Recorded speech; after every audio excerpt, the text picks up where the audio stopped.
बनायला काळीज वाघिणीचेच लागते, वाघाची आई बनायला काळीज वाघिणीचेच लागते. म्हणून तर जिजामाता तुमच्या चरणापुढे मान माझी सदैव झुकते, मान माझी सदैव झुकते. सन्माननीय व्यासपीठावर मान्यवर वंदनीय गुरुजनवर्ग आणि इथे जमलेल्या माझ्या मित्रमैत्रिणींना सर्वांना माझा नमस्कार. स्वराज्य जननी राजमाता महासाहेब जिजाऊ यांच्या कार्याबद्दल माहिती नाही असा एकही माणूस सापडणार नाही ज्यांनी स्वराज्याचे स्वप्न बघितले आणि स्वप्नच बघितले नाही तर ते सत्यात सुद्धा उतरवले. आई ही जगातील सर्वात महान योद्धा आहे. आई म्हणजे प्रेम, आपुलकी, त्याग, जिद्द, प्रेरणा, संयम आणि सामर्थ्य यांचा संगम आणि या सर्व गुणांचा सुंदर संगम म्हणजे स्वराज्य जननी जिजाबाई शहाजीराजे भोसले. लहानपणापासूनच अन्यायाची चीड असणाऱ्या जिजाऊंचा जन्म 12 जानेवारी 1598 रोजी बुलढाणा जिल्ह्यातील सिंदखेड राजा येथे लखुजीराव जाधव व म्हाळसाबाई यांच्या पोटी झाला. अनेक मुस्लिम सत्ता त्या काळात धुमाकूळ घालून जनतेला लुटत होते. अशा बिकट परिस्थितीतही जिजाऊंनी स्वराज्य निर्मितीचे स्वप्न पाहितले आणि अखेर तो दिवस उजाडला. 19 फेब्रुवारी 1630 रोजी राजमाता राष्ट्रमाता जिजाऊ यांच्या पोटी बाळ शिवबा जन्माला आला.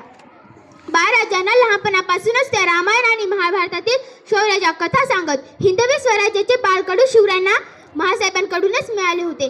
अंगणातली तुळस, गोठ्यातली गाय आणि घरातली माय यांच्यावर कोणी वाकडी नजर टाकली तर त्याची गाय केली जाणार नाही अशा शिकवण देणारे म्हणजे राजमाता महासाहेब जिजाऊ. जिजाऊंनी स्त्रियांच्या हक्कांबद्दल जागरूकता निर्माण दिली, समाजाला नवी दिशा दिली. त्यांचे जीवन आजच समर्पण व धैर्याचे उत्तम उदाहरण आहे. आजच्या पिढीत त्यांच्याकडून प्रेरणा घेतली पाहिजे. एक माता जितकी प्रेमळ असते तितकी कणखरही असते आणि याचे उदाहरण म्हणजे राजमाता जिजाऊ. राजमाता जिजाऊ या फक्त शिवरायांच्या आई नव्हत्या, होत्या शिवरायांच्या गुरु, त्या होत्या शिवरायांच्या सेनापती आणि त्या होत्या हिंदवी स्वराज्याच्या पहिल्या शिल्पकार.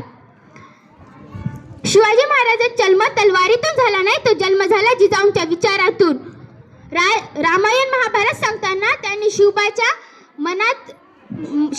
मनात धर्म, स्वराज्य आणि स्वाभिमानाची मशाल पेटवली. त्या म्हणायच्या, शिवबा, डोकं वाकवायचं असेल तर फक्त देवासमोर, अन्यायासमोर कधीच नाही. आणि हीच शिकवण पुढे अख्ख्या मुघलशाहीला हादरवणारी ठरली. बंधूंनो, त्या काळात स्त्री म्हणजे घराच्या 4 भिंतीत अडकलेली होती, पण जिजाऊ मात्र त्या 4 भिंती तोडून इतिहासाच्या किल्ल्यावर आपलं नाव करून गेल्या. आज आपण मोठे मोठे भाषण करतो, पण स्वतःला एक प्रश्न विचारतो का? आपण जिजाऊंच्या विचारांचे वारसदार आहोत का? आपल्या घरात संस्कार आहेत का? आणि आपल्या मुलांमध्ये स्वाभिमान आहेत का? चला तर आज या पवित्र दिनी एक शपथ घेऊया. अन्याय सहन करणार नाही, स्वाभिमान विकणार नाही. अन्याय सहन करणार नाही, स्वाभिमान विकणार नाही आणि जिजाऊंचा विचार आपल्या रक्तात भिनू. शेवटी मी एवढेच म्हणेन, थोर तुमचे कार्य जिजाऊ, उपकार कधी नाही फिटणार. थोर तुमचे कार्य जिजाऊ, उपकार कधी नाही फिटणार. चंद्र सूर्य असेपर्यंत नाव तुमचे नाही मिटणार, नाव तुमचे नाही मिटणार. महाराष्ट्राच्याच नव्हे तर संपूर्ण भारताच्या इतिहासाला कलाटणी देणाऱ्या राजमाता महासाहेब यांना मी शतशः नमन करून मी माझ्या भाषणाला पूर्णविराम देते. जय जिजाऊ, जय शिवराय. हाय मित्रांनो, मी श्रद्धा, मी सावित्री. एक स्त्री एक आहे, पण फक्त त्यापुरती नाही. मी आहे परिवर्तनाची मशाल. माझ्या विचारांनी संस्कारांनी एक स्वराज्य घडवले जिथे माणसाचा स्वाभिमान सर्वात मोठा होता. मी आई फक्त नावापुरती नव्हते, संस्कारांनी आणि भविष्यानं घडवलेली होती. शिवरायांच्या रूपात स्वराज्य घडवलं, माझ्या स्वप्नाचा आभार उघडलं.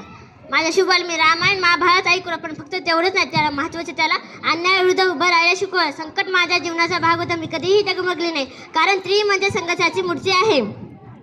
निष्ठा आणि स्वाभिमानाचा मंत्र झाला माझ्या जीवनाचा अमर केंद्र. संघर्षाला कधीही पराभूत केले नाही. शिवरायांच्या रूपात इतिहास थांबला नाही. जय जिजाऊ, जय